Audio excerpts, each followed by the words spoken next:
que ce soir, servir le Seigneur en étant ferme. Servez-le avec joie. Rapidement, on va aller dans le livre de 1 Corinthiens, chapitre 15, le verset 58.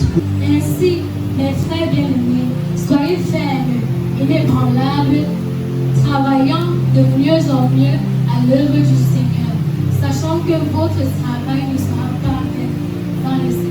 Il dit ainsi, mes frères bien-aimés, soyez fermes, inébranlables, travaillant de mieux en mieux à l'œuvre du Seigneur, sachant que votre travail ne sera pas vain dans le Seigneur. Est-ce qu'il y a des ouvriers dans la maison aussi? Amen. Est-ce qu'il y a des ouvriers ici? Amen. Je parle de ceux qui se reconnaissent comme étant les ouvriers de la maison de Dieu. Moi, je suis inclus à l'intérieur, je suis un ouvrier de la maison de mon Père. Alors, ce message s'adresse à tous les ouvriers, à ceux qui œuvrent activement dans la maison du Seigneur, les intendants de la maison de Dieu, les ouvriers actifs de la maison du Seigneur. Je ne parle pas des ouvriers passifs. Donc, quand si tu étais un ouvrier passif, pendant que tu sois en train de m'écouter, Dieu va t'aider à quitter cette dimension de passivité à cette dimension d'activité. Tu vas être plus actif qu'auparavant. Mes frères et mes sœurs très aimés, voilà. Il dit soyez comment? Soyez forts. Soyez comment? Soyez forts, soyez solides. Travaillez toujours mieux au service du Seigneur. Amen. Vous le savez, en le servant, vous ne travaillez pas pour rien. En le servant, vous ne travaillez pas pour rien. Il y a sûrement dans cette salle certains ouvriers du département de nos ministères. Peut-être tu es un ancien, tu es une diaconesse, tu es peut-être du département de Ocha, de la chorale, je ne sais pas dans quel département tu te trouves. Ce message s'adresse à vous. Amen. Vous savez, notre vie chrétienne n'est pas un jeu. Je me suis rendu compte que certains chrétiens prennent leur vie chrétienne à la légère. Il n'y a pas de sérieux dans leur marche avec Dieu. Il n'y a pas de sérieux. C'est déjà, on veut juste s'afficher. On veut juste l'étiquette de l'église. Parfois, d'autres s'affichent avec moi juste pour qu'on voit qu'ils sont chrétiens. Ouais. Parce que juste pour montrer aux hommes que voilà, je ne suis pas trop mon païen quand même, j'ai quand même un pasteur. Vous connaissez mon pasteur, c'est mon père spirituel. Juste pour couvrir la sanité. Ouais, c'est juste pour les apparences. Beaucoup ne sont pas sérieux dans leur vie chrétienne. Vous allez m'excuser de vous dire ça aussi cru comme ça. Beaucoup ne sont pas sérieux dans leur marche avec le Seigneur. Et je suis venu ce soir t'exhorter à être sérieux avec Dieu. Amen. Ta vie chrétienne n'est pas un jeu. Ta vie chrétienne, ce n'est pas une blague. Malgré qu'aujourd'hui, on voit les chrétiens prendre leur vie chrétienne à la légère. Ils prennent le service de Dieu à la légère. Avec autant de simplicité, ça ne veut dire absolument rien. Notre vie chrétienne n'est pas un jeu. Dis ça à ton voisin, ta vie chrétienne n'est pas un jeu. Écoutez, notre vie chrétienne est basée sur des principes spirituels. Notre marche avec Dieu est basée sur des principes spirituels. Et cette vie spirituelle que nous vivons actuellement, elle a été prédestinée par Dieu avant la fondation du monde. Dieu veut que ses enfants s'affectionnent aux choses spirituelles. Dieu veut que les chrétiens s'affectionnent aux choses d'en haut et non aux choses d'en bas. Qu'est-ce qui peut distraire un chrétien? Qu'est-ce qui peut amener un chrétien à négliger et à sous-estimer sa marche avec Dieu? C'est les distractions de ce monde. Quand tu vois un chrétien qui, au lieu de s'affectionner davantage aux choses de Dieu, il s'affectionne aux choses de la terre. Il s'approche aux futilités, aux choses éphémères, les choses passagères, oubliant que notre temps sur la terre est compté. La fin du monde est proche et l'enlèvement de l'église n'est pas très loin. Jésus revient bientôt. Alléluia.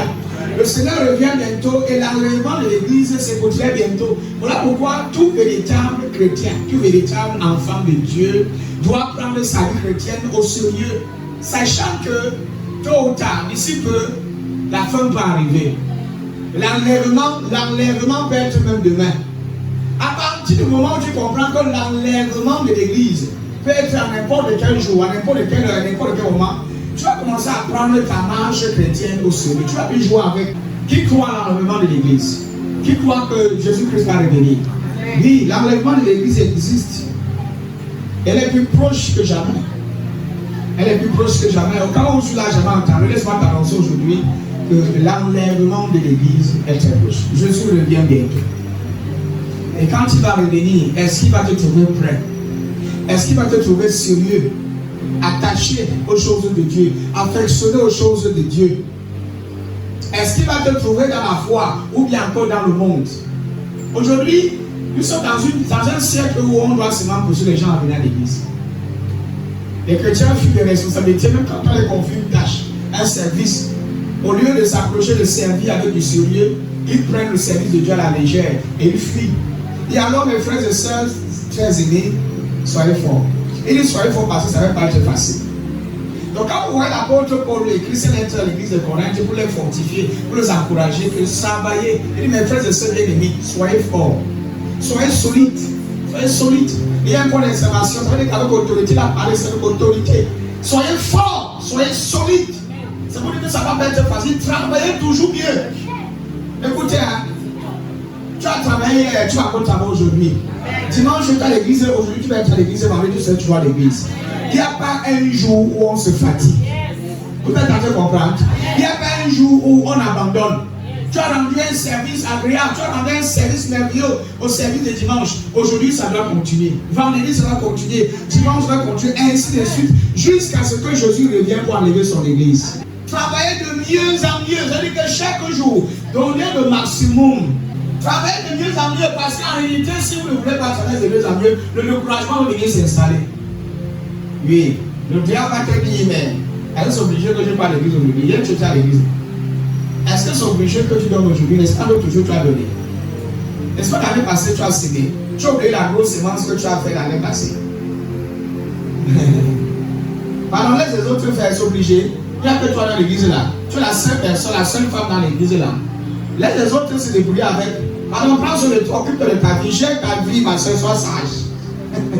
Quand le diable veut te parler, oh my goodness. Quand le diable veut t'enseigner, il t'évangélise et te convertit, tu es né de nouveau. Tu vas naître dans le diable. Tu vas renaître dans le monde de l'obscurité.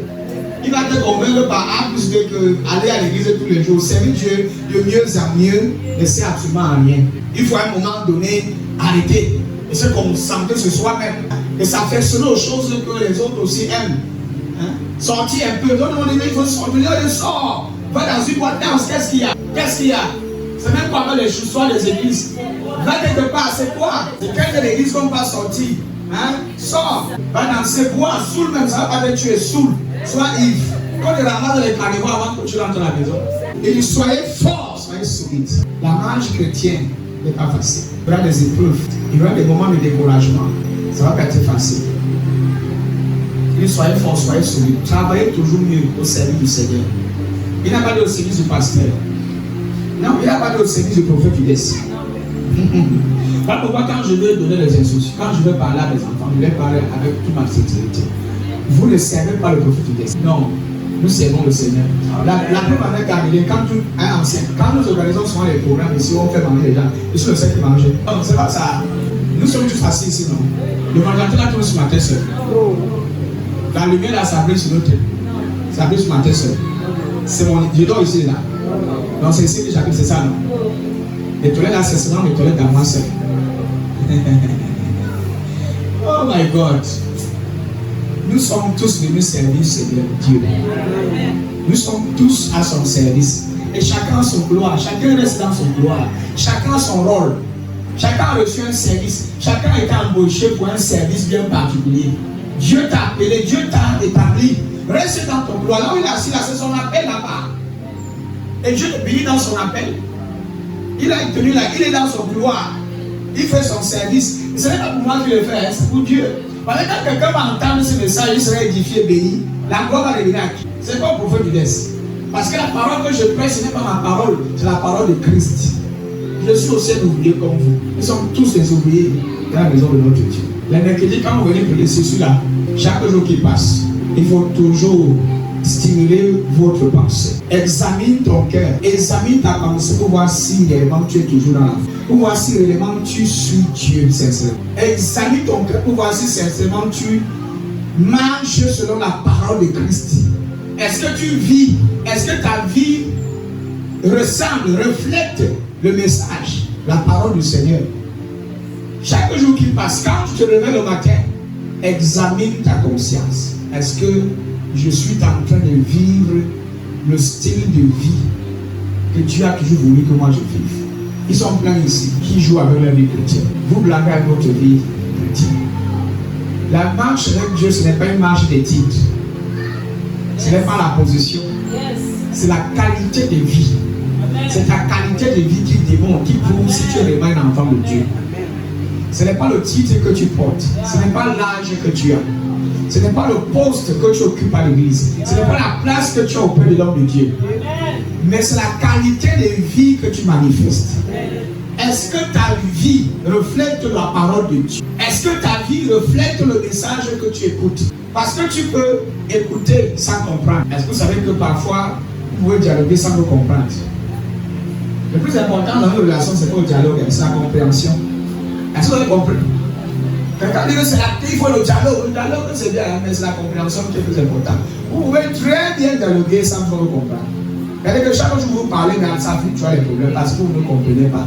Vous dialoguez, mais sans toutefois vous comprendre. Vous savez, s'il y a une prière que tu peux faire quand tu lis ta Bible, même quand tu viens à l'église, c'est de donner la capacité de comprendre.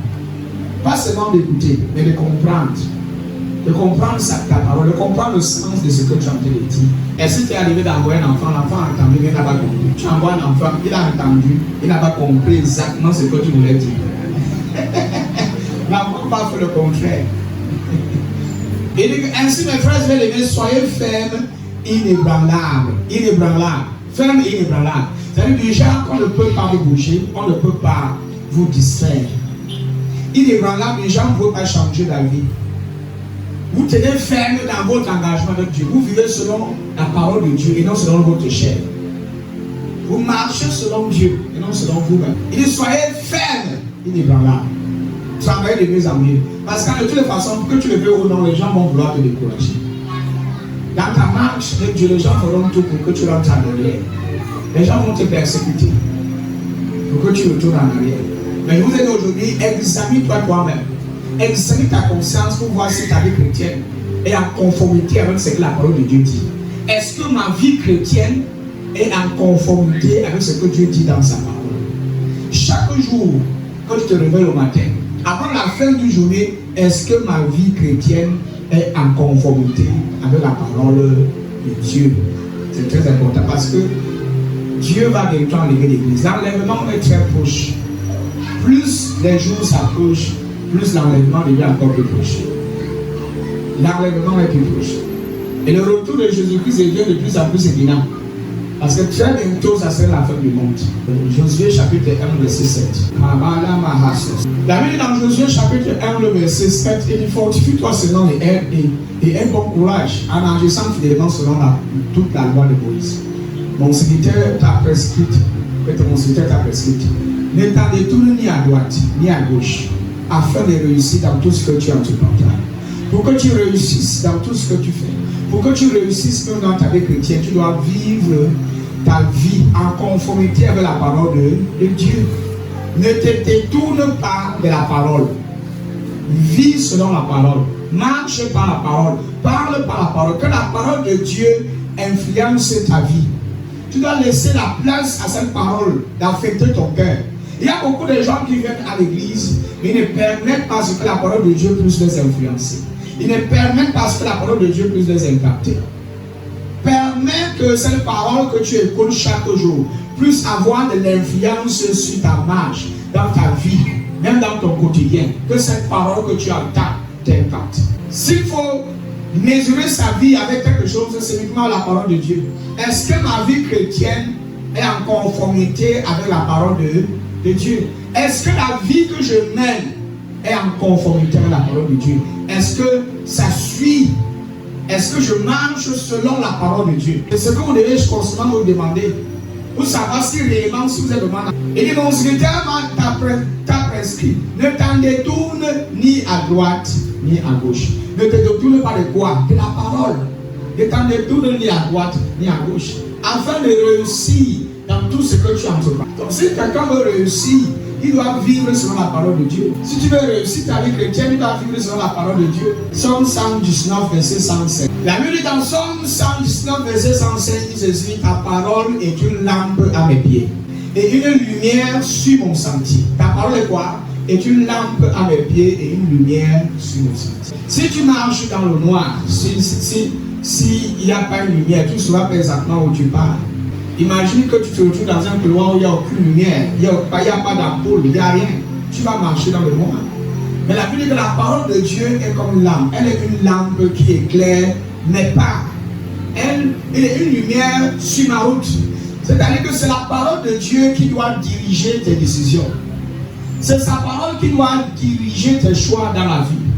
Cette parole que tu écoutes, tu reçois chaque jour, doit t'orienter, doit t'éclairer. En d'autres mots, si tu ne suis pas la parole, si ta vie n'est pas en conformité avec cette parole, tu vas te perdre, tu vas t'égarer, tu vas te retrouver sur un chemin qui ne va pas avec la volonté de Dieu. C'est la parole de Dieu qui t'éclaire et qui te révèle que c'est ça n'est pas bien, ça c'est bien, c'est la lumière. Et quand on dit que c'est une lampe, la lampe, nous qui avons fréquenté le village à l'ouest, quand on fréquentait les bornes, on fréquentait des lampes à pétrole. Une fois que tu as déjà allumé, ça éclaire la chambre.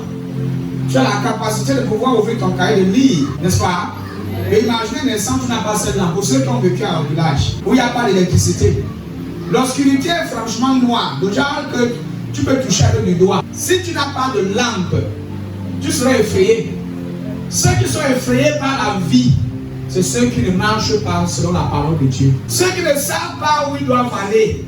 Ils marchent à tâtons, ils sont embrouillés, ils marchent dans le désordre. C'est ceux qui ne se laissent pas éclairer par la parole de Dieu. Que la parole de Christ devienne lampe à tes pieds. Permets qu'elle éclaire tes sentiers, qu'elle éclaire ton chemin, qu'elle te montre la voie que tu dois suivre. Chaque fois que tu seras confronté à certaines tentations, le chrétien qui a pour modèle, le chrétien qui est pleinement rempli de la parole de Dieu, même s'il est face à une tentation, il va permettre à ce que la parole de Dieu soit son guide. Que cette parole éclaire sa voie, éclaire son chemin. Même quand tu es fâché, confronté à certains mépris venant de certaines personnes, la chair veut que tu répondes, la chair veut que tu répliques, mais l'esprit, la parole qui est la lumière qui dit que calme-toi. Voici l'attitude que tu dois adopter face à de telles provocations. Voici l'attitude que toi, en tant qu'enfant de Dieu, tu es supposé avoir.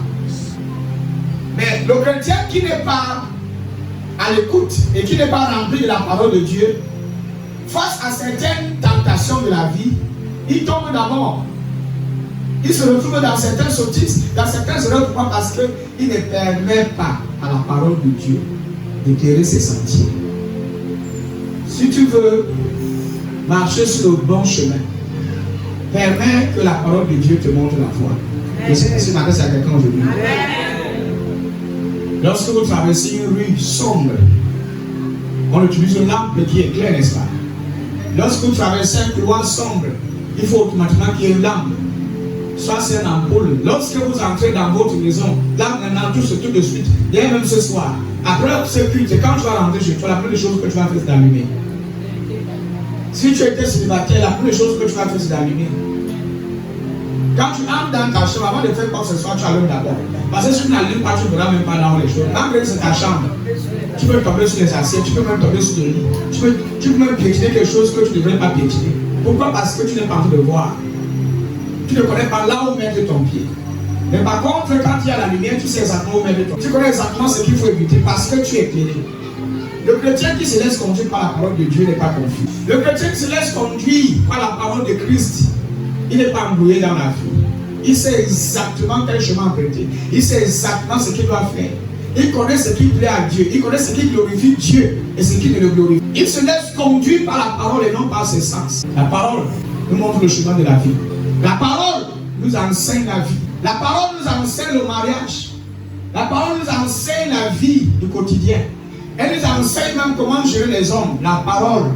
Dans la parole, Dieu nous enseigne même la philosophie. Dans cette même parole, Dieu nous enseigne comment entretenir certaines relations, même dans le cadre marital. Si tu es confus dans ton mariage et tu ne connais quel comportement tu dois adopter pour bien gérer ton mariage, Laisse-toi éclairer par la parole. Si tu es confus par rapport à certains comportements, permets que la parole de Dieu puisse t'enseigner. Écoutez, hein, ceux qui vivent, qui passent leur vie frustrée, c'est ceux qui rejettent la parole de Dieu. Parce que parfois vous arrivez ici, Dieu vous parle directement au travers de sa parole, mais vous refusez. Vous rejetez sa parole. Vous insistez, vous maintenez votre propre opinion. Vous voulez dire que papa, tu dis ta parole, mais moi, il pense ma parole. Et tu penses que non, c'est la parole du prophète. Tu oublies que c'est la parole de Dieu, ce n'est pas la parole du prophète. Ce n'est pas la parole de Judas, c'est la parole de Dieu. Mais Dieu passe cette parole au travers d'un humain, un homme qui est établi sur ta vie pour te parler. Et parfois notre ego combat la parole. Parfois notre ego intérieur lutte contre la vérité et la parole de Dieu. Dieu veut nous éclairer, mais nous refusons par notre ego, notre orgueil, notre fierté, que je vais accepter pourquoi. Moi, je fais comme je veux. Et je m'en fous du reste. Et j'assume les conséquences. Laisse-toi enseigner par la parole de Dieu. La parole de Dieu vous garde sur la voie de la justice, sur la voie de la vérité, sur la voie de l'honnêteté, de la sincérité. Un chrétien qui connaît la parole de Dieu ne peut pas se laisser malmener par le mensonge. Il ne peut pas se laisser malmener par la corruption de ce monde.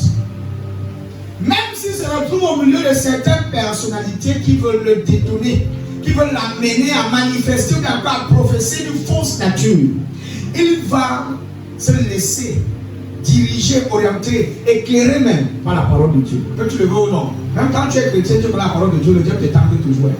Voilà pourquoi la Paul a dit que soyez fort, soyez solide. Soyez solide, inébranlable, servez le Seigneur. Soyez fort, soyez solide, travaillez toujours mieux.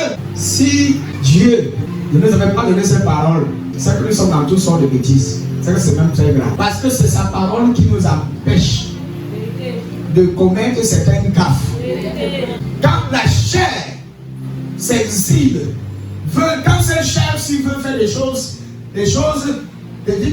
graves, c'est la parole. Tu entends une douce voix. Il y a un verset là qui passe dans ton esprit. Il y a une voix qui te dit que est-ce qu'un chrétien fait ça?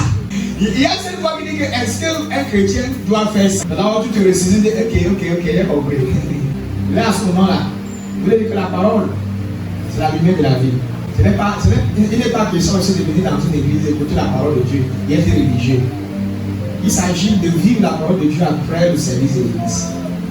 C'est-à-dire que dans ton quotidien, on voit que ta vie reflète la parole que tu écoutes. Dans tes attitudes, dans ta façon de parler, dans ton comportement, on voit un chrétien qui vit par la parole, qui est conduit par la parole. Dis à ton voisin, j'aime la parole de Dieu. Pose la question à ton voisin, est-ce que tu aimes la parole de Dieu? Il n'y a que cette parole qui nous garde sur le chemin de la justice, sur la voie de la vérité.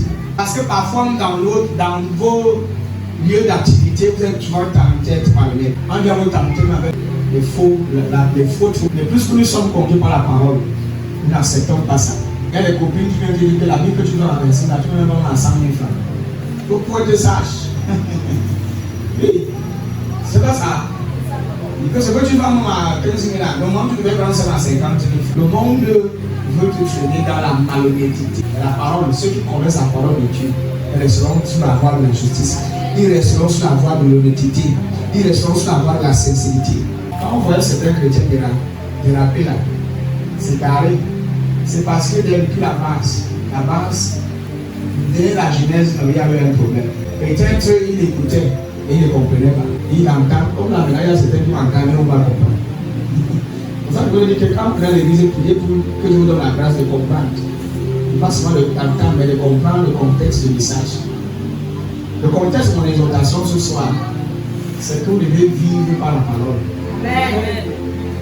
Vous devez laisser la parole de Dieu être votre guide, être votre lumière, qui doit éclairer votre sentier. La parole est comme une lampe qui guide tous les pas. Yes. Elle est une lumière éclairant mon chemin. Elle est une lumière éclairant mon chemin. Que la lumière éclaire ton chemin. Tu sais les appels dont tu en fais partie. Parce que tu permets que cette parole influence ta vie.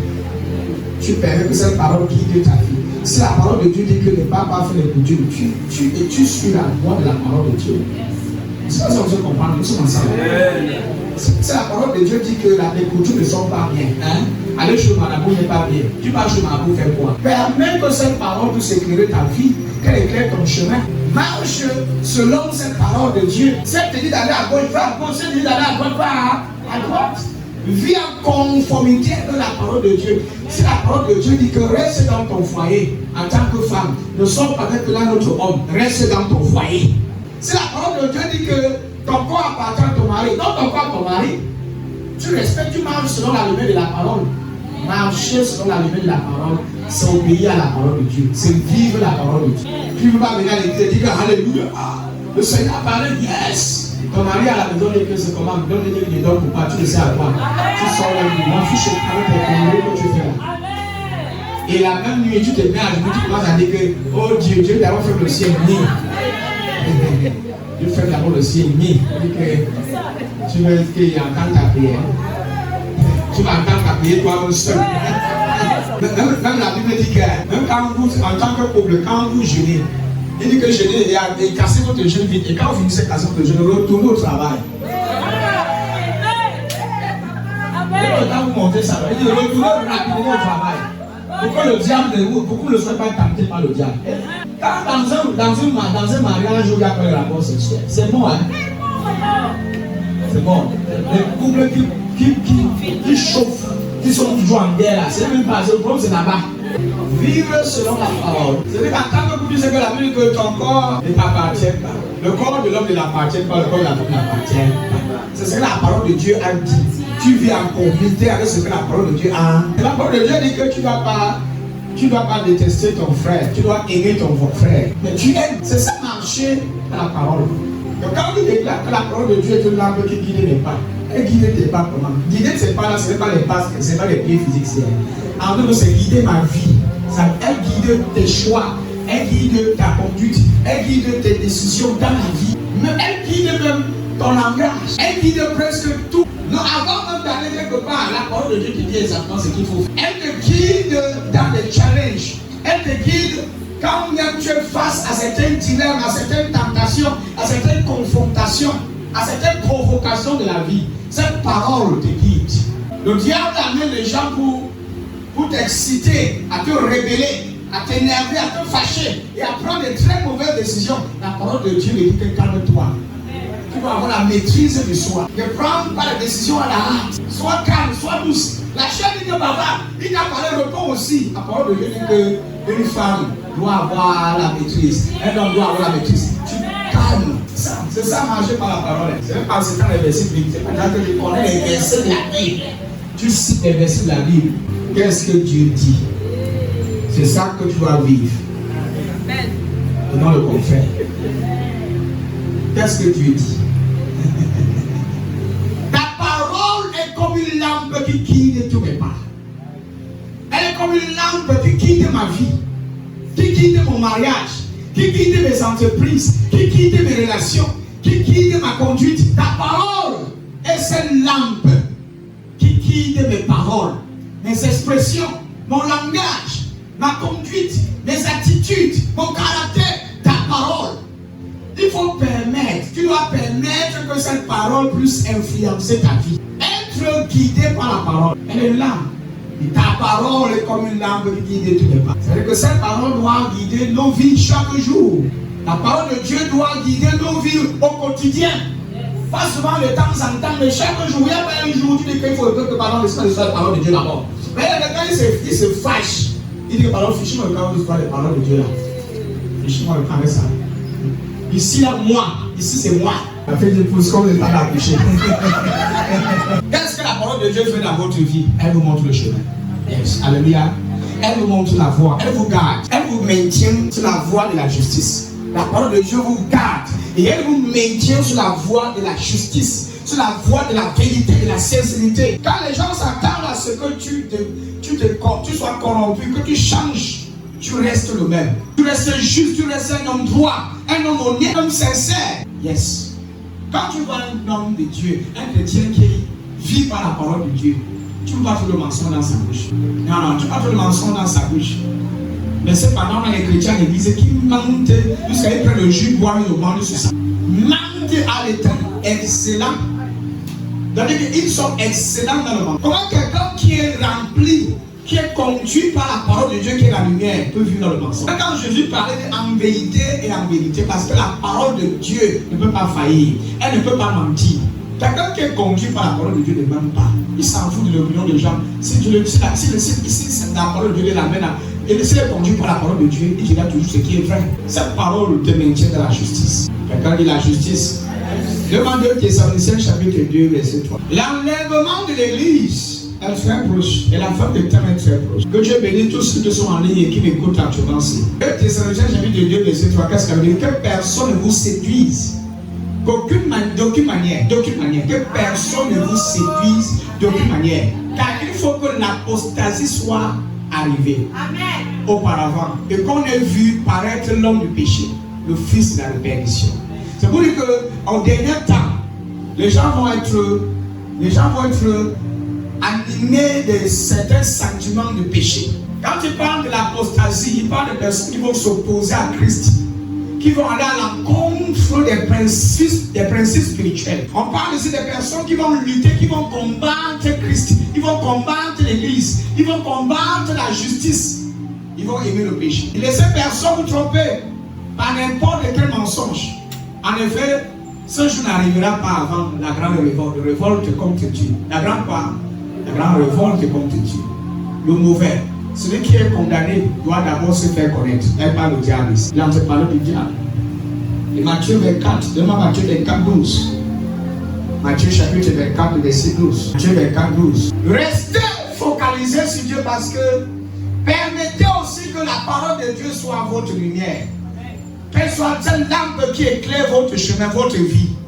Parce que si la parole de Dieu n'est pas votre standard, si cette parole n'est pas votre standard de vie, si vous ne vous tenez pas sur la parole de Dieu pour vivre, le monde va vous tromper. Le diable va vous conduire à l'erreur. Vous serez corrompu par le système de ce monde.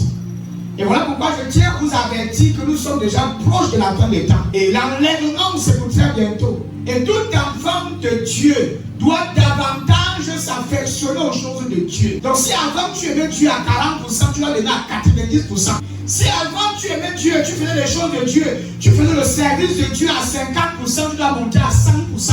Parce que plus nous approchons de la fin du temps, plus les épreuves deviennent difficiles.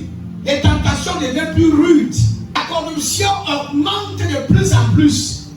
Le diable est pleinement acharné pour nous combattre, pour nous ramener en arrière, pour nous asservir.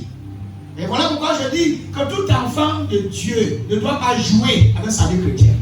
Il ne doit pas s'amuser avec sa marche chrétienne. Parce que les temps sont proches. Et le mal deviendra, dans Matthieu 24, 12, il dit que le mal deviendra de plus en plus fort. Et que si avant il y avait le mal va augmenter le maximum. Le mal va croître. Le mal va s'accroître. Et à cause de cela, beaucoup de gens auront moins d'amour. Oh my God. Bon, à cause du mal, à cause de ce mal qui va s'accroître, qui va devenir de plus en plus fort, beaucoup de gens auront moins d'amour. C'est-à-dire que si avant ils aimaient Dieu, ils vont diminuer. Ils n'auront plus la passion, la ferveur, le zèle, l'enthousiasme d'aimer Dieu comme ils le faisaient avant. Et c'est ce qu'on constate déjà dans nos églises aujourd'hui. Vous allez voir quelqu'un qui avant, quand il entrait à l'église, après là, il nettoie l'église, il est très tôt à l'église. Il aimait la maison de Dieu, il aimait la prière, il aimait l'adoration, il aimait la louange. Mais aujourd'hui, quand tu les vois venir à l'église, ils viennent en retard et ça ne dit rien. C'est tellement que l'église et ils n'ont pas de problème. Mais il faut voir avant, quand tu venais de croire, quand tu venais après de connaître Christ, l'amour et la passion que tu avais pour sa maison, elle était indescriptible. Quand tu manquais seulement un seul culte, c'est comme si tu étais malade. Quand tu manquais seulement une seule réunion de prière, c'est comme si tu avais quelque chose, c'est comme s'il y avait un problème dans ta vie spirituelle. C'est comme si c'était quelque chose que tu as perdu. Mais aujourd'hui, quand tu manques le culte, même pendant un mois, ça ne te dit rien. Tu arrives à l'église en retard, tu prends ton temps, tu arrives d'abord dans un bar, tu prends d'abord tes cartes et puis avant d'entrer à l'église. L'amour que tu avais pour Dieu a diminué. Certains sont en plein culte comme ça, le culte n'est pas encore fini. Ils sont pour aller vendre. En plein culte, le pasteur est encore en train de prêcher. Elle sort là, fait comme ça, pas une, elle parle comme ça, j'ai un client. L'argent a pris la place de Dieu dans ton cœur. Tes affaires, tes enfants, toutes ces choses que tu as aujourd'hui, avant tu ne les avais pas. Avant tu n'avais pas d'enfants. Avant, tu n'avais pas une maison. Avant, tu n'avais pas une entreprise. Souviens-toi là où tu sors. Souviens-toi de là où Dieu t'a pris. Tu n'avais rien de toutes ces choses que tu as aujourd'hui. Souviens-toi de là où tu étais. Tu n'étais rien. Mais Dieu t'a ramassé, t'a arrangé, t'a béni. Mais aujourd'hui, tu as placé ces choses devant lui. Lui est en dernière position. Les seules choses qui t'affectionnent, les choses qui te passionnent désormais, c'est le mal. C'est la tromperie. C'est la tromperie, c'est les rancunes. Les seules choses qui t'affectionnent, c'est l'argent. C'est comment trouver des stratégies pour tromper les gens, pour frapper l'argent. Voilà les seules choses qui nous affectionnent aujourd'hui. Comment manipuler les hommes, utiliser ton corps à ta côté pour manipuler les hommes afin d'avoir suffisamment d'argent. Et le mal deviendra de plus en plus fort. N'oubliez pas, nous nous approchons bien de la fin. Et ce que Matthieu 24, 12 ici a fait dire, s'accomplit déjà. Le mal ne fait que croître de jour en jour. Le péché augmente chaque jour.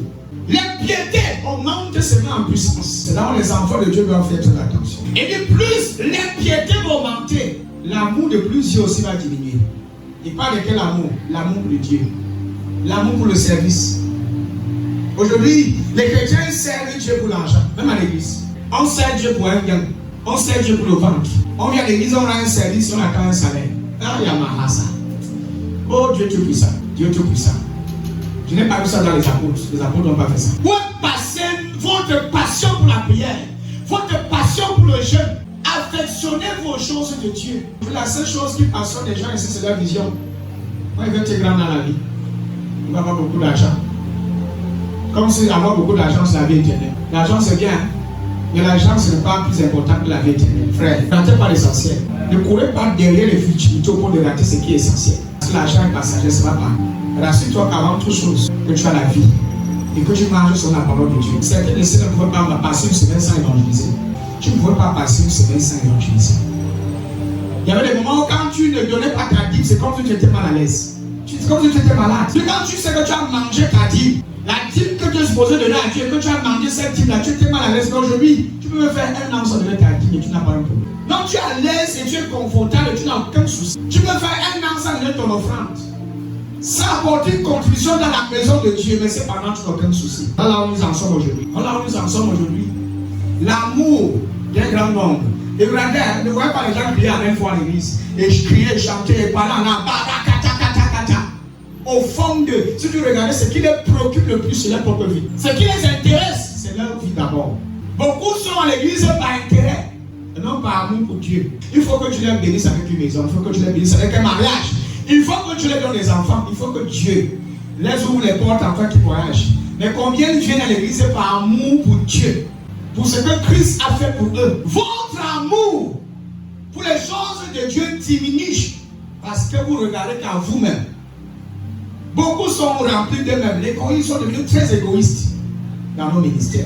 Parce qu'en fait, tout est centré sur nous. L'œuvre de Dieu, ce n'est pas notre problème. Même certains qui disent qu'ils nous aiment. Beaucoup ne nous aiment pas. Nous les pasteurs, beaucoup nous aiment. Beaucoup aiment notre prière. Beaucoup aiment ma prière. Ils aiment mon jeûne. Ils aiment les prophéties. Ils aiment les positions de mes mains. Mais à moi là, pour ce qui me concerne, ils ne sont pas par rapport. Alors pourquoi quand on dit que voilà, le dimanche prochain, c'est la nourriture des derniers, c'est le jour là que certains ne viendront pas à l'église. Le dimanche prochain, quand ils sauront que c'est parti là, ils vont à l'église s'asseoir, ils vont se rencontrer, ils vont leur follow. Le pasteur, c'est le Saint-Thérèse, lui, il mange l'air. Il mange le Saint-Esprit pour vivre. Un chrétien qui aime Dieu, il s'affectionne aux choses de Dieu. Il aime la maison de Dieu, il aime le service de Dieu. Il aime le service. Il aime le service. À l'époque, quand on voulait punir un frère, on le retirait dans un service. Quand mon père, mon pasteur voulait me punir, il me dit souvent qu'il veut te retirer dans le service et me taper là-bas. Parce qu'à l'époque, je tapais le tam-tam. Quand je commettais le ridicule, il veut au sac. Il dit qu'il veut te retirer, il veut taper le tam-tam. Il veut pleurer pendant une semaine. Ah, c'est la pleurs que tu vas voir. Il dit pleurer. Ouais, faites tout, mais laissez-moi là-bas jouer, adorer mon Dieu. Aujourd'hui, je essaie de faire mal. Fiche le carré, ça s'en fout.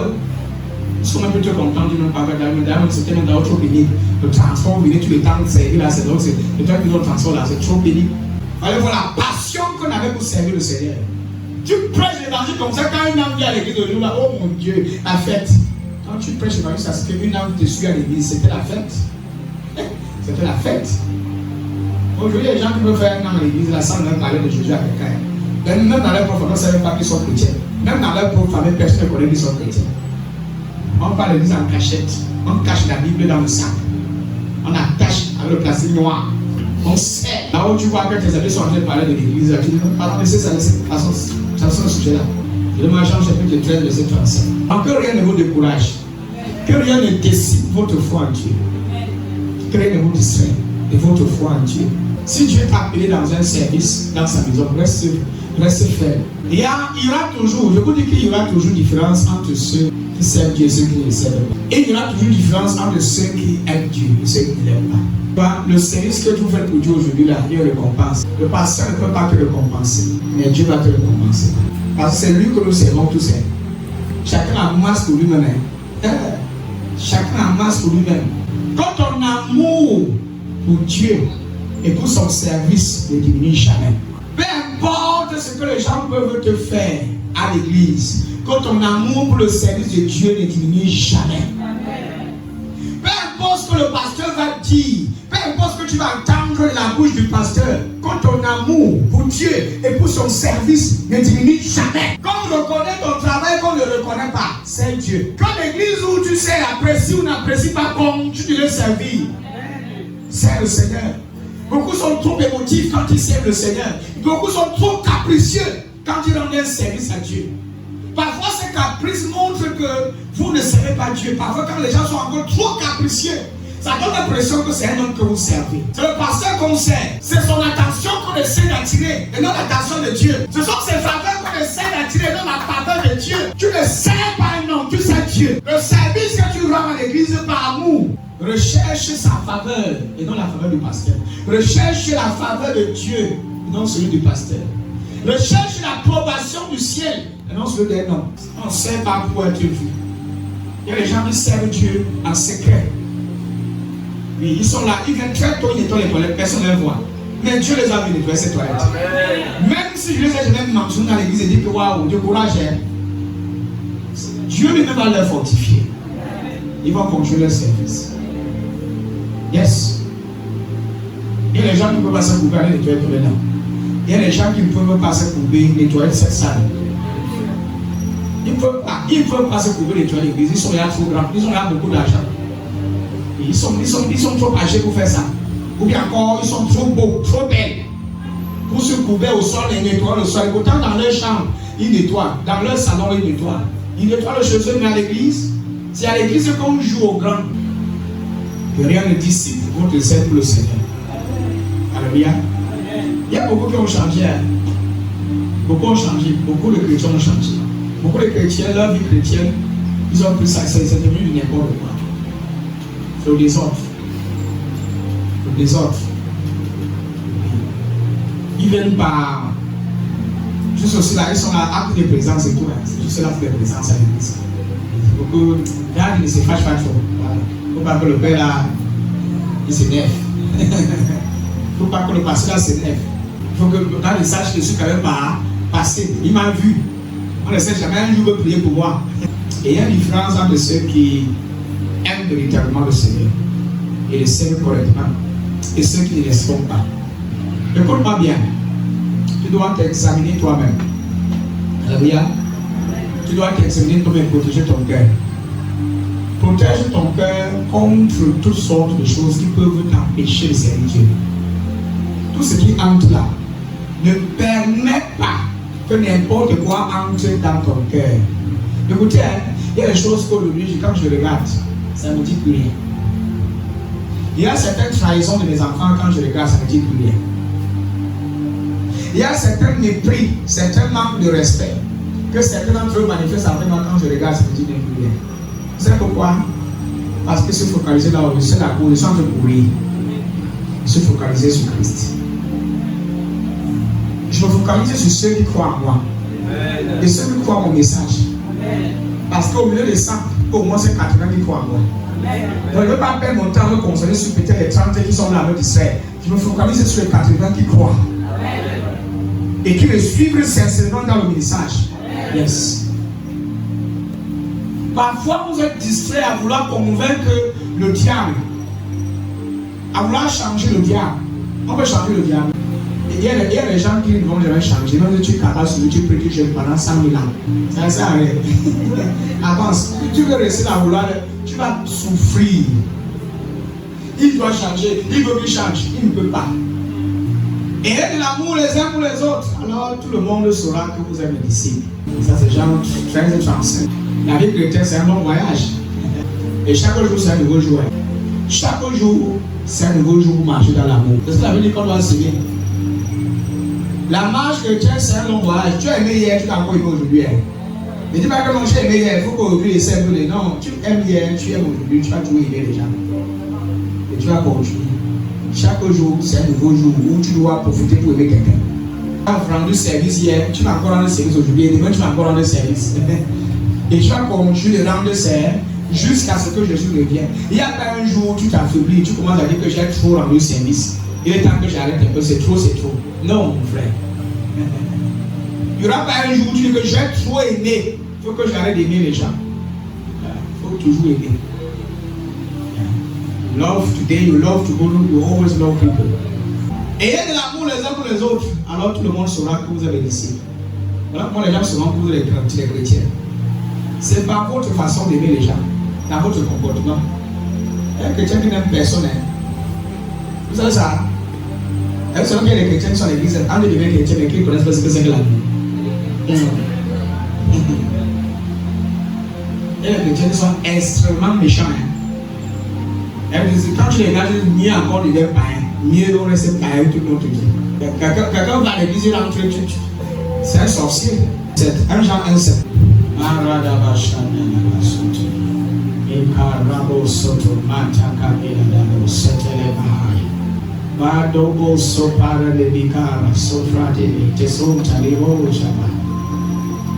Mais si nous marchons dans la lumière, comme il est lui-même dans la lumière, nous sommes continuellement en communion et le sang de Jésus que son Fils nous purifie de tous nos péchés. Chaque jour, c'est un nouveau jour pour porter les fruits de la justice et manifester les œuvres de justice. Chaque jour, c'est une opportunité que tu as de manifester l'amour, de manifester la lumière partout où tu pars. Il n'y a pas un jour où tu cesses de manifester la lumière. Chaque jour, c'est une opportunité pour manifester la lumière. Chaque jour, c'est une opportunité pour montrer le cœur de Dieu à quelqu'un là-dehors. Chaque jour. Donc ne dis jamais que j'ai trop donné hier. Je suis fatigué de donner. J'ai trop servi hier. Je suis fatigué de servir. Ça fait 6 ans que je suis dans ce ministère. J'ai trop servi. Il est temps que j'arrête, je me concentre un peu sur moi-même. Non. Non. On va servir jusqu'à la fin. Est-ce que vous savez que quelque part les apôtres ils sont fatigués? Hein? Ou tu as vu l'apôtre Pierre dit que je suis fatigué de servir. Ou l'apôtre Pierre dit que je suis fatigué de servir, il faut que j'arrête de servir. Ils ont servi jusqu'à la fin, c'est ce qu'ils sont morts. Tu as la chorale, tu chantes. Ne dis pas que j'ai hâte de chanter la chorale, c'était pas comme ça, il faut que j'arrête un peu. Amen. Vous pensez que tous les jours là, si tu n'as pas la force pour avancer, le diable va te regarder, le diable va te décourager. Même quand tu es ici ce matin, ce soir, si tu veux que quelqu'un reçoit un attaque dans son cœur, il ne faut même pas partir. Il y a une voix qui dit que tu parles. Si tu ne parles pas aujourd'hui, là, tu vas mourir. Si tu ne parles pas aujourd'hui, là, le cul, tu vas fermer. Pendant quand on reste chez toi, vendredi, tu vas partir, il y a quoi? Il y a toujours cette voix qui te décourage. Et cette voix, la voix de Dieu va tout te ramener les offenses du passé. Tu te souviens en 2023, il t'avait offensé. Hein? Il t'avait retiré, il a mis quelqu'un d'autre à ta place. Tu es là-bas, tu fais même quoi? Pardon, reste-toi tranquille. Qu'est-ce qu'il y a même? Et les voix qui découragent. Quand le diable te ramène en arrière, il va toujours te rappeler tout ce qui fut sur ton cœur. Il va te ramener tout ce qui fut sur ton cœur. Tout ce qui va t'énerver, toutes les fois où tu as été offensé. Même quand demain tu oublies, il te rappelle ça pour que tu sois davantage offensé. Tu n'oublies pas ton offense. Que ton cœur reste amer. Surtout quand tu traverses une période un peu difficile, période de timidité et que tu es seul chez toi. Il dit que regarde, comment tu souviens le passé, il te revoit même pas. Il ne te rend même pas visite. Depuis que tu es là-bas, il t'a rendu visite un jour. Il te cherche même. Il t'a appelé. Regarde la situation que tu traverses. Comment tu ne vois pas que c'est un faux pasteur? Le diable, quand il veut te décourager, il va faire une exégèse Il va tout enseigner. Il va te rappeler même ce que tu n'avais même pas. Ce que tu ne connaissais même pas t'enseigner, ça va, tu te souviens. Tu dis que tu ne me rappelles pas, rappelle-toi. La chose n'existe pas, mais il va mettre ça dans ta tête. Que regarde. Il a dit, a fait un ciment, il a donné la nourriture aux autres. Et à toi, tu n'es pas là. Et si tu as appelé même pour te dire que tu es aussi capable, tu vois, il ne te prend pas en considération. Il ne t'a pas donné, il ne te considère pas. Tu fais quoi dans l'église là? Tu n'es pas considéré. Sors. Va ailleurs, quitte là-bas. Regarde, tu es parti ailleurs dans l'église, on a dit que tu es prophétesse. Maintenant, tu viens chez lui dire que tu es pas prophétesse. Quitte. Va là où on te félicite, là où on t'apprécie, là où on t'exalte. Là, on va voir ta valeur. Là, on va valoriser ton appel. Et quand tu vas entrer comme ça, le prophète va te voir. Il va te lâcher, il va te prendre comme mon fils. Prêche. Prêche. Demeurer dans la foi, c'est un choix. Moi, je vous dis, on choisit son ministère, on reste. Je vous dis qu'on choisit son pasteur, on reste avec lui. On ne vous trompe pas. On choisit son nom de Dieu, on reste avec lui. Si d'accord, c'est quand tu es un homme de Dieu qui est trop parfait, tu vas venir trouver dans toute ta vie. Quand tu es là parce qu'il y a des choses qui te plaisent pas, tu vas ailleurs, tu vas faire le pire. Ah! Lui là, il ne sourit même jamais. Lui, il marche que dans l'air. Lui-même d'abord le porte, sauf qu'il ne touche même pas le sol. Lui, il est rempli de lui-même. On ne l'approche même pas, on ne lui parle même pas, on ne le regarde même pas d'abord dans les yeux. C'est un péché. C'est là où tu vas dire que, hey! C'est encore quel genre de pasteur c'est encore. Quand le diable va te décourager, il va tout faire pour te dissuader d'abandonner la foi. Il dit tout.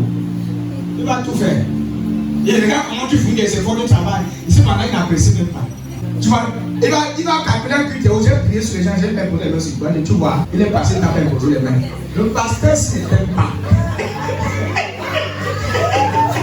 C'est un faux, peut-être pas. Le jour où il prophétise sur les gens et tu es assis à côté, il te saute, il pose sur quelqu'un qui est à côté, tu as vu. Il ne te voit même pas. Tu es là depuis, il ne voit pas. Il connaît ta situation, il ne prophétise pas. Il pose sur quelqu'un d'autre. Il ne veut pas que ta vie change. Le pasteur, s'il veut te bloquer, il veut bloquer ta destinée. Il faut sortir. Quand tu commences à avoir des pensées, des mauvaises pensées comme de ton leader, sache que tu as attaqué. Yes. Sache que ta vie spirituelle est attaquée. Quand tu vas à l'église, tu t'assois et tu commences à avoir des pensées très négatives sur ton pasteur. Il prêche, tu regardes ailleurs. Vous savez que les enfants ici qui ont carrément dit que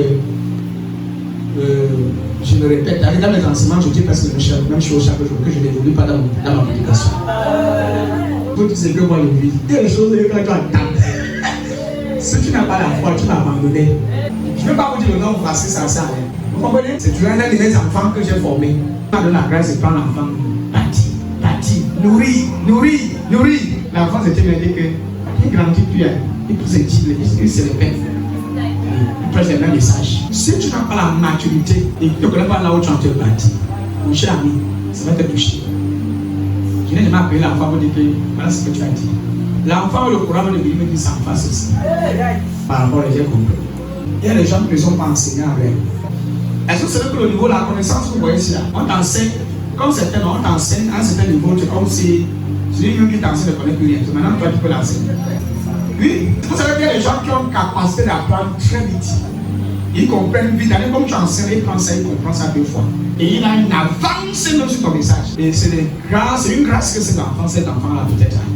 Maintenant, si tu n'es pas assez mature, tu vas utiliser la connaissance, le don que Dieu t'a donné, de comprendre rapidement pour maîtriser ce qui t'a enseigné. Et c'est là où tu vas résoudre, avec la connaissance que tu as résoudre au même niveau. Et cet enfant se plaint qu'il n'y a pas la manifestation de l'onction quand il est en ministère. Et c'est là où les enfants se bloquent. Quand on reçoit l'onction, on te donne le message d'un père. Quand tu méprises le message qu'un père te donne, la nourriture qu'il te donne, tu ne peux pas manifester la grâce qui compte. Vous comprenez? Il y a, écoutez, les enfants d'Israël, vous devez combattre. Mes enfants, c'est ici. Vous devez profiter de l'occasion dont nous pour vous parler. Vous devez combattre l'esprit des murmures dans l'église.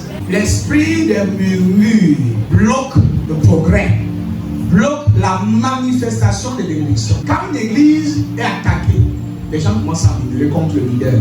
Et quand les gens commencent à murmurer chaque jour contre le leader, sachez que c'est une église, c'est les gens qui vont aller nulle part. Les enfants d'Israël, quand ce que les enfants d'Israël ont fait contre Moïse, ils ont murmuré contre Moïse, pas contre Dieu. Ils ont murmuré contre Moïse. Et qu'est-ce qui s'est passé après? Ils sont restés sur place. Ils n'ont pas avancé. Ils sont restés là sur place. Ils sont restés sur place, tournés sur place, tournés sur place. Ça va vous freiner quand vous murmurez. Et Dieu n'a pas apprécié ça, Dieu n'a pas aimé ça. Dieu a même réprimandé Myriam, sa propre sœur, qui est aussi de ceux-là qui murmuraient contre Moïse. Et vous n'auriez jamais un leader qui est parfait à 100%. Même Jésus lui-même avait des imperfections. Even Christ. La preuve en est qu'il y a certains de ses disciples qui l'ont abandonné parce qu'ils n'étaient pas d'accord avec son fonctionnement. Vous n'avez pas voulu ça. Plusieurs l'ont quitté. Les disciples que Jésus-Christ a choisis n'étaient pas seulement 12, d'autres l'ont quitté. Dans la vie, ça serait comme ça. Dans la vie, Dieu va t'utiliser, tu vas bénir les gens. Mais après, les gens vont utiliser la même bénédiction que tu les as donnée pour te combattre. Dans le ministère, les gens feront tout pour que tu arrêtes de prêcher, que tu arrêtes de jouer ton rôle d'ancien. Tu vas être serviable. Mais les gens vont toujours trouver quelque chose à dire pour que tu ne sois plus actif dans ton service. Il y a des enfants ici qui sont arrivés, ils ont commencé à se dire, il y a toujours des attaques. Elle veut montrer quoi? Elle veut montrer qu'elle est plus spéciale. Elle veut montrer que c'est il doit l'avoir. Est-ce qu'il veut montrer quoi? Il veut montrer quoi? Il y a toutes les attaques. Si tu veux considérer ces attaques, tu ne vas pas servir. Quand vous vivez dans les murmures, dans une église, que vous voyez les anciens se murmurent, entre les anciens créent des clans. Les anciens créent leur propre clan. C'est-à-dire que parmi les 5 anciens, il y a au moins ces 4 clans. Chacun a sa personne. Chacun a sa personne. L'autre a sa personne. C'est la sorcellerie. Les clans dans l'église. Les clans des Congossans. Les clans des murmures. Pour médire contre l'autre. Pour parler contre les autres. Pour mépriser le service des autres. Pour sous-estimer ce que les autres font. Vous dites en tant que leader, peu importe combien tu es bon. Même si tu es bon, comment, comme le bonbon, ça sort de son jette. On va dire que tu étais sucré, mais là maintenant tu es un pareil. Et quand on veut dire que tu as amer, on oublie tout ton bien. Non, ça c'est pas, non, on ne voit plus rien du tout ça. Nous sommes de parler du service, n'est-ce pas? Servir Dieu. Même moi qui vous parle. Si je viens de vous mentionner juste un petit cas, et monter sur moi qui était vrai, parce que moi je ne dis pas les choses comme ça. Qu'un enfant a dit qu'il ne change pas, il prêche les mêmes messages à lui. Tu regardes l'enfant comme ça, tu vois l'enfant là. C'est toi qui l'as pris, c'est toi qui as bâti l'enfant, c'est toi qui as tout fait pour que l'enfant la connaisse, c'est que Dieu. C'est nous l'enfant qui dit que regarde, il est grandi plus. D'autres n'ont dit que je ne vois plus, vous voyez, c'est la dissension dans l'église. Quand une église est sur le point d'expérimenter une certaine explosion, une certaine percée, ceux qui ont reçu et ils voulaient peut-être dépassés. Quand ils voient qu'ils ne parviennent pas à être dépassés, même quand nous sommes là, nous sommes là, il va grandir, plus le temps passe, Dieu va me bénir. Vous savez comment le gens va attaquer? Quand il va attaquer l'église, il attaque par la jalousie. Les gens commencent à être jaloux du pasteur. Les gens commencent à dire qu'il a une voiture, moi on n'a pas la. Dans le terrain, moi on n'a pas le terrain. Il a l'argent, moi on n'a pas l'argent. La jalousie commence. Soit ce sont les enfants qui sont venus te suivre, qui sont peut-être chrétiens qui viennent te suivre parce que le chrétien voulait en fait manifester une dimension d'onction plus que toi. Et quand ces chrétiens ne parviennent pas à manifester ce que tu manifestes, à un moment ça engendre une certaine frustration. Ça devient une frustration. Quand tu viens me voir pour me consulter pour que tu dises ce que Dieu dit, il faut te dire ce que Dieu dit. Là, quand ça me dit ce que Dieu dit, pourquoi maintenant tu deviens ton ennemi alors? Il fallait donc pas venir me demander ce que Dieu dit. Il te révèle ce que Dieu m'a dit, maintenant il devient ton ennemi. Pourquoi tu quittes l'église? Voilà pourquoi nous devons vivre par l'amour, parce que si ce n'est pas l'amour de Dieu qui nous conduit, le christianisme ne sert à rien. Sans l'amour, c'est zéro. Sans l'amour, parce que c'est l'amour qui fait en sorte qu'on supporte certaines mépris, certaines insultes, certains comportements d'ingratitude. Si ce n'est pas l'amour, c'est que vraiment c'est grave. Parce qu'au-dessus de tout, tu regardes. Et l'amour prend au-dessus. L'amour prend au-dessus. L'amour prend au-dessus. Et tu ne te laisses pas manipuler par la frustration. Et c'est ce que Jésus nous a enseigné. Aimer Dieu tellement profondément que même si quoi arrive, vous savez Dieu votre Dieu. Je suis en train de vous préparer de Dieu. Plus une église est grandie en influence, en impact et en puissance, plus les challenges augmentent. Vous voyez la position des leaders assis à côté de l'homme de Dieu. C'est une position très dangereuse. Plus tu es proche d'un pasteur, plus tu es une cible pour le diable. Plus tu te rapproches de ton homme de Dieu, plus il est une cible très dangereuse pour le diable. Le diable peut t'utiliser pour manipuler. Voilà pourquoi il y a certains pasteurs qui n'ont pas d'assistant. Il connaît les églises où je suis parti. Il est le seul qui prête sa chair. Personne ne monte là-bas pour prêcher. Je connais un homme de Dieu à Yaoundé. C'est sa trésorière qui a volé tout son compte. Il est le compte de 15 millions de fruits à Tchamelobari. Moi-même là, on a volé notre 300 000 francs. Vous vous souvenez, non? Vous dites, j'ai prié, la personne a remis 150 000. Le temps long d'arrêt très mal. Dans nos églises aujourd'hui, les chrétiens créent des clans. Comme par exemple, S'il y a une soeur qui est fâchée contre le pasteur et qui depuis elle vient faire l'église, mais pendant même une semaine, elle va envoyer les espions à l'église. Et elle, les gens qui partent, elle demande, il a dit qu'aujourd'hui, il a mentionné mon nom, le pasteur a mentionné mon nom aujourd'hui. Qu'est-ce qu'il a dit quoi? Il y a les espions à l'église, les rapporteurs et les rapportistes. Ils viennent écouter pour rapporter à terre. Les chrétiens deviennent des agents de séparation et de destruction dans le corps de Christ. Ne soit jamais une occasion, ne soit jamais cet outil que tu as utilisé pour briser l'œuvre de Dieu. Tu vas rendre compte à Christ, pour mettre des gens en discorde, pour diviser les gens. Yes. Il y a des personnes qui ont le ministère pour séparer les gens. Yes. Et ils ont jamais des problèmes. Si vous voyez que entre l'ancien en donné et l'ancien nouvel, il y a un problème. Elle va se mettre au milieu. Elle va prendre le côté. Tu vois, c'est quelqu'un qui a vraiment, mais elle ne te comprend pas. Elle est méchante. Soit elle a voix, elle a dit, c'est elle dit, tu vas faire, moi, je suis mécontent. Elle a dit, c'est moi, je suis fâché, je suis sorcière. Elle a dit, ok, j'ai compris. Elle va aller voir. Lorraine, la salle de tu es sorcière. Elle était là avec elle, elle a dit, tu es sorcière. Elle a fâché. Tu as dit que je suis sorcière. Boum, la guerre. Quand tu attends un chrétien, un bébé, un bonbon chrétien dit qu'il ne va pas se confier à son père. Et qui d'abord voulait d'abord qu'on se confie à lui. Il y a d'abord trop de stress, les problèmes. Donc quand on t'écoute d'abord là, ça donne d'abord tout le monde de tête. Donc c'est pas d'abord trop facile d'abord de t'écouter. Toi tu veux augmenter les problèmes. Tu n'es même pas fier que tu as un homme de Dieu qui a une oreille à l'écoute et qui t'écoute même. C'est toi qui dis que tu as même pu venir. Et quand tu vois les chrétiens qui parlent comme ça, tu regardes leur vie, tu peux vomir. Tu regardes leur vie, tu vomis. Elles sont celles et ceux-là qui jouent au sein, ceux qui sont déjà. Dieu nous aide. Allez servir davantage. Allez servir. Que rien ne vous décourage. Moi j'ai dit que servir Dieu. Plus le jour s'approche, yes, servir davantage. Pourrez améliorer vous de mieux en mieux. Demande le premier verset qu'on a lu tout à l'heure, le premier verset que on a commencé. Le verset de l'introduction. On va continuer avec ça. Alors mes frères, mes soeurs, très aimés, soyez forts. Amen. Soyez sauvés. Travaillez toujours mieux pour servir du Seigneur. Travaillez toujours mieux pour servir du Seigneur. Vous savez, c'est pas facile. Toi, tu as quelqu'un à 7 heures, il m'a dit en tant que qui. Tu me dis m'asseoir en tant que qui. Toi, c'est qui? Tu me connais. Moi, je connais Daddy. Daddy, je le connais depuis qu'il est encore petit. Toi, tu me parles en tant que qui. Tu vas voir toujours. Maintenant, si tu n'as pas une certaine posture, une certaine maîtrise, tu vas mal répondre aux chrétiens. Donc, c'est un prophète qui caprice, il part de lien dans ton ministère. Les chrétiens sont devenus capricieux dans nos églises. Il suffit juste que tu prêches le message qui les arrange par les réveils. On se fâche pour rien. On vient dans ton ministère, le vendredi ne tourne pas bien, on parle de réveils. Non, il fait chaud, il fait chaud. Comme s'il y a un vendredi dans la chambre. Mais voilà, le vendredi, c'est incliné comme ça. Mais ça, l'église, que non, on sait que non, on vit que sur la clim alors qu'il n'y a pas. Le jour où les gens la sentent la clim, c'est bon supermarché. C'est le supermarché qu'on a entendu que il y a la clim.